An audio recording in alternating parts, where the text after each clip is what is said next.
My full name is Jean Marilyn Schiffmann, and I'm 94.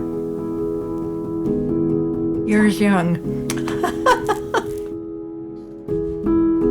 My nickname is Sunny, just like a sunny day.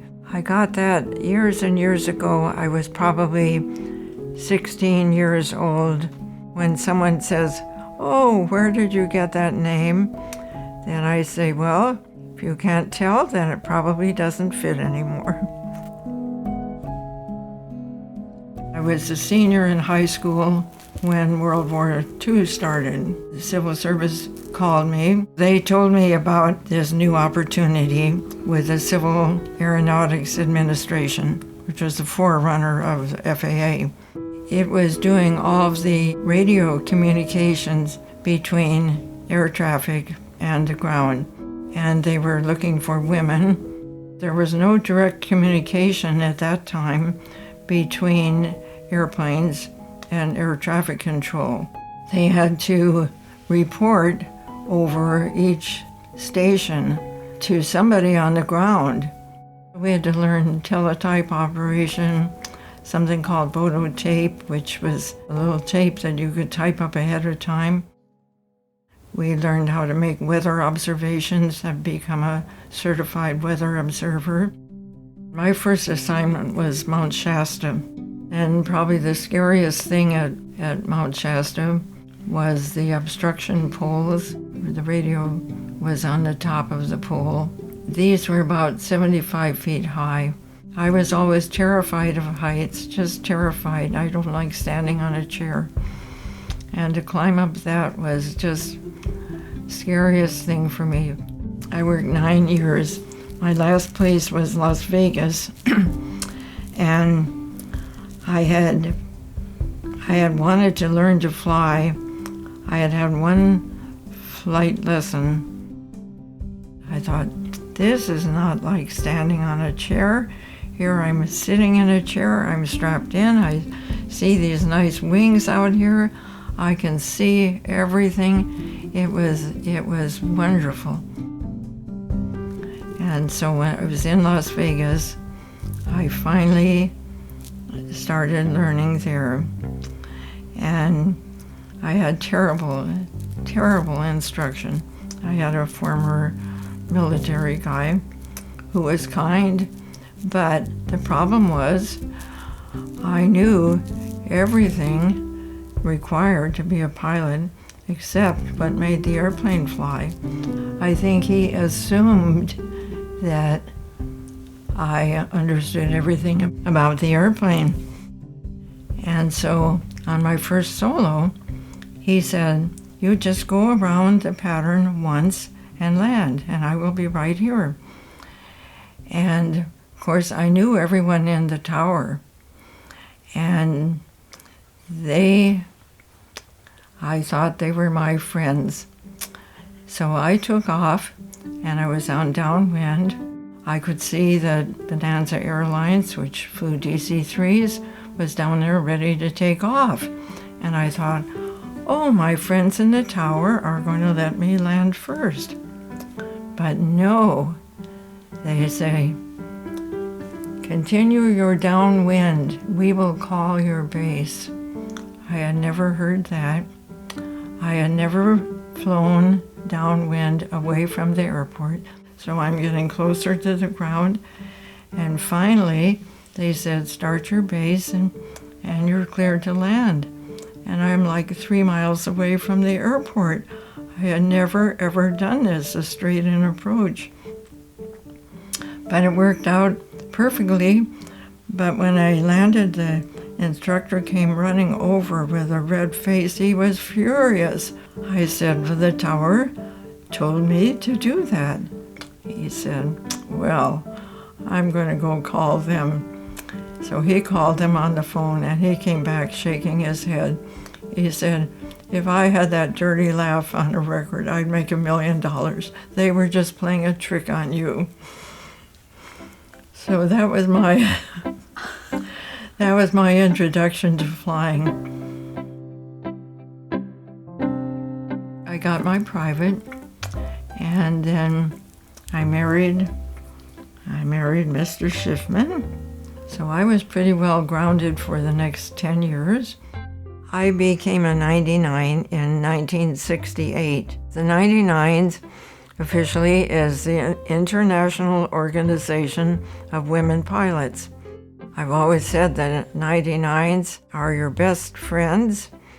It's just a big help. It's really not a woman's world yet.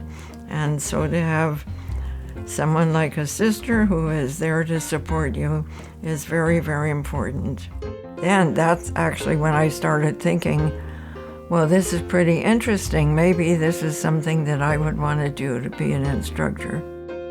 I decided, well, I would try and be a flight instructor because I had had such poor instruction, I thought, myself.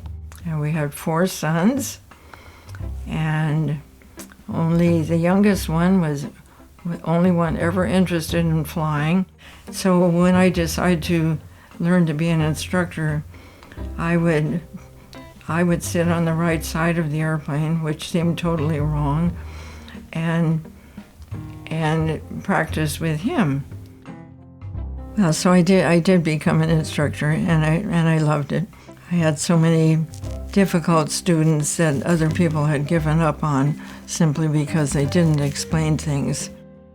I loved the psychology of it, how you had to talk differently or explain things differently to people.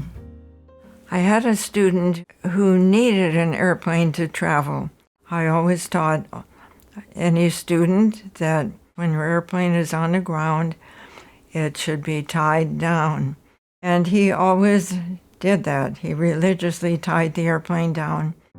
One day, I was out flying in a flight school airplane where I could hear all the communications, and I heard the control tower tell him in flight to do something that was unusual. Then he did it apparently perfectly. The tower complimented him. So when I got finished with my student, I got in my car, drove down to where his airplane was parked. He was not around, the airplane was there, and it was not tied down. And then I left a little note and said, "Are your tie downs broken?" I had hardly gotten home before my phone was ringing. He was livid, and he said, "You're a witch. The woman is a witch. She sees everything and knows everything." He said she must hide in the windsock. The student gave me a whole box of these calling cards and called me the witch of the windsock forever. I think one year the air race ended at Torrance, and I didn't know what was going on. I would see these airplanes flying by so fast, and so then I learned, yes, that was the end of the Powder Puff Derby that year. I remember I used to just lie in bed and think, oh, how exciting that would be to fly in an air race if I could just do that. Air racing was really a big challenge. There was so much to it. You have to know about the weather, you have to know your airplane. I tried hard as a pilot and as a co-pilot. Some people felt that the co-pilot was not as important. Each one has specific instructions. We decided the pilot is totally responsible for the airplane, for its condition, for making sure it's fueled, for figuring how much fuel it needs. And the co-pilot would check the weather, would do all the radio communications, would make the hotel reservations, and together they would decide whether the weather was good enough to go.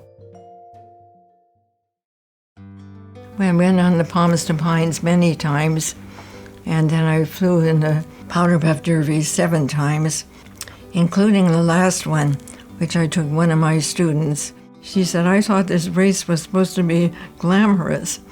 And one of the old-time racers standing nearby said, "Honey, the glamour is back home before the race when you tell your friends that you're going."